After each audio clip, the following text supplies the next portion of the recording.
Tubuh, seiring kita anggap hanya wadah yang fana, harus kurus, harus cantik, harus sempurna. Tapi dalam keheningan, aku bertanya, apakah tubuh hanya milik kita atau juga milik Tuhan? Dalam setiap nafas, detak jantung, dan rasa sakit, ada sesuatu yang suci, seperti Tuhan yang sedang berdiam di balik kulit dan tulang. Insecure itu memang hak semua manusia, karena memang insecure tuh gak pandang bulu. Semua orang akan ngerasain itu. Aku pengen banget jadi salah satu kayak mereka yang rambutnya panjang, kulitnya putih, badannya bagus. Kok bisa ada orang secantik itu? Kok gue gak bisa kayak gitu? Tuh orang makannya apa sih? Berhenti lihat kurangnya dan cari hal lain yang bisa bikin kita lebih merasa cantik. Kamu pasti bisa nemuin cantik versi kamu sendiri. Dan gak selalu dari sini, tapi dari sini. Sarangi. Oke, dari kutipan di sana mengingatkanku bahwa rasa aman terhadap tubuh bukan sesuatu yang harus dicari dari luar, tetapi bisa ditemukan di dalam diri dulu. Dulu, aku juga sering membandingkan diriku dengan orang lain, karena aku merasa kurang ini, kurang itu. Tetapi sekarang aku sadar bahwa Tuhan menciptakan tubuh itu dengan maksimal dan dengan keindahan tersendiri.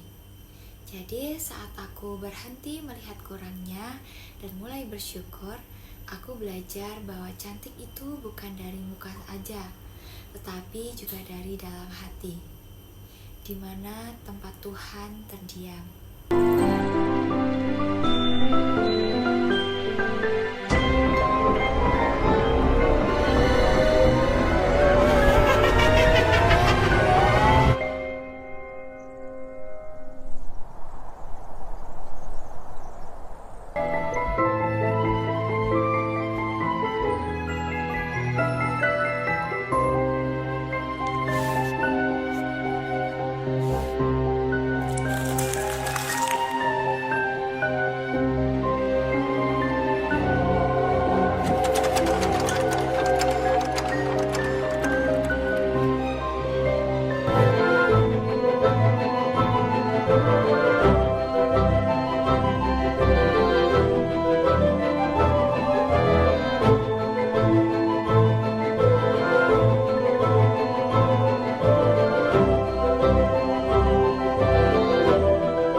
Dalam animasi Roberto tersebut ada perempuan yang ditaksir oleh Roberto.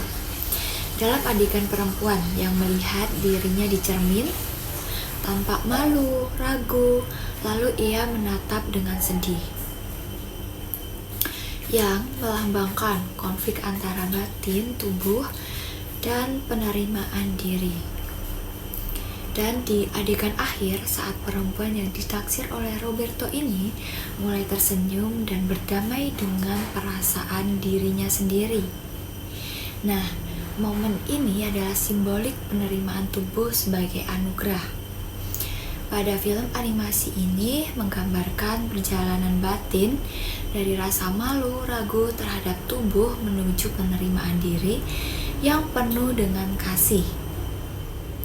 Dalam konteks spiritual, tubuh bukan penghalang menuju cinta dan keselamatan, tetapi cinta sejati seperti cinta Roberto yang menggambarkan cara Tuhan mencintai manusia tanpa syarat. Kita itu nggak boleh insecure sama orang. Kita tuh nggak boleh iri atau merasa rendah diri di hadapan orang lain. Karena Allah telah menciptakan kita dengan bentuk yang paling baik, dengan keadaan yang paling sempurna. Maka jangan insecure, perbanyak bersyukur. Jangan insecure, perbanyak bersyukur. Ya. Tapi kan Ahilman, kadang-kadang kita sering terlintas gitu ya. Apalagi ngelihat orang lain, terus lihat sosmed orang. Maka jawaban yang kedua, jangan membandingkan hidupmu dengan orang lain.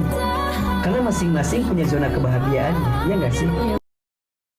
Belajar dari agama Islam, ternyata tubuh adalah amanah dari Allah yang harus kita jaga dan harus kita syukuri.